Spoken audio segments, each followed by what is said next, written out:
اردو خبر کے معزز دوستوں، میں ہوں ماجد ملک اور آپ تمام دیکھنے اور سننے والوں کو السلام علیکم۔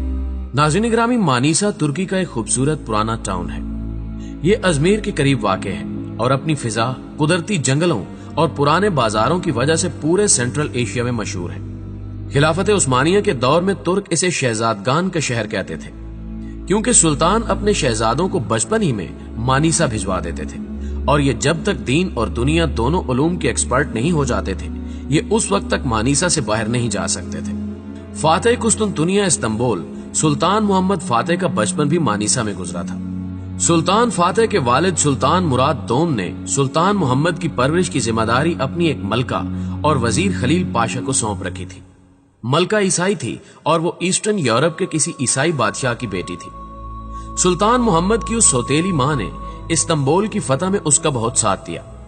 سلطان تقریباً جنگ ہار چکا تھا اور اس نے صبح فوجوں کی واپسی کے اعلان کا فیصلہ کر لیا تھا، مگر رات اس کی سوتیلی ماں اس سے ملنے آئی۔ اس نے اس کا حوصلہ بڑھایا اور سلطان فاتح نے اگلے دن قسطنطنیہ فتح کر لیا۔ سلطان فاتح کے اپنے شہزادے اور 1920 تک تمام سلطانوں کے شہزادے بھی مانیسا میں پروان چڑھے۔ یہ شہر اس قدر اہم اور تاریخی تھا کہ ہم اپنے کھانوں میں زردہ کھاتے ہیں۔ زردہ مانیسا کی سویٹ ڈش تھا۔ یہ یہاں سے پوری اسلامی دنیا میں پھیل گیا۔ پنجاب میں لوگ صدیوں سے بھانڈا نام کی ایک ڈش بنا رہے ہیں۔ یہ ڈش مکوی ہوتی ہے اور اس میں جڑی بوٹیاں، مغز، دیسی گھی اور گڑ ڈالا جاتا ہے۔ پنجابی اسے پکا کر اس کی ٹکیاں یا پنیاں بنا کر رکھ لیتے ہیں اور سردیوں میں کھاتے رہتے ہیں۔ یہ ڈش بیماریوں اور بالخصوص زچگی کے بعد خواتین کو ضرور کھلائی جاتی ہے۔ یہ ڈش بھی مانیسا سے ہندوستان آئی تھی اور اس کے موجد کسی نامعلوم عثمانی ملکہ کے ڈاکٹر تھے۔ وہ عثمانی ملکہ بیمار ہو گئی تھی۔ ڈاکٹروں نے اس کے لیے ایک مکوی خوراک تیار کی اور اسے یہ خوراک کھلاتے رہے۔ ملکہ صحتیاب ہو گئی تو اس نے یہ سیکرٹ ریسیپی عام کرنے کا حکم دیا، اور یوں وہ ریسیپی مانیسا سے نکل کر سینٹرل ایشیا اور وہاں سے ہندوستان آ گئی۔ مانیسا کی کشمش دنیا کی بیسٹ کشمش کہلاتی ہے۔ یہ 500 سال تک صرف شاہی خاندان کے لیے بنائی جاتی تھی۔ ناظرین گرامی، یہ مانیسا کا تعارف تھا۔ مانیسا میں آج بھی صدیوں پرانے محلے، گلیاں اور محل موجود ہیں۔ اگر آپ شہر کے اندرونی حصوں میں جائیں تو آپ کو ہر طاق میں وقت ٹھہرا ہوا دکھائی دے گا اور آپ چند لمحوں میں 500 سال پیچھے چلے جائیں گے۔ مجھے اس شہر میں گھومتے ہوئے لاتعداد نان بائی دکھائی دیے۔ پتہ چلا مانیسا میں ترکی کے بہترین نان بنتے ہیں۔ یہ ڈبل روٹی کی طرح پھولے ہوئے ہوتے ہیں اور انہیں لوگ زیتون کے تیل یا لسی میں ڈبو کر کھا لیتے ہیں یا پھر قہوے کے ساتھ نگل لیتے ہیں۔ نان شہر کے تمام خاندانوں کی خوراک ہے۔ ترکی سمیت سینٹرل ایشیا کے زیادہ تر ملکوں میں روٹی گھر پر نہیں بنائی جاتی۔ لوگ تندوروں یا نان بائیوں سے روٹی خریدتے ہیں، جبکہ گھروں میں صرف سالن بنتے ہیں۔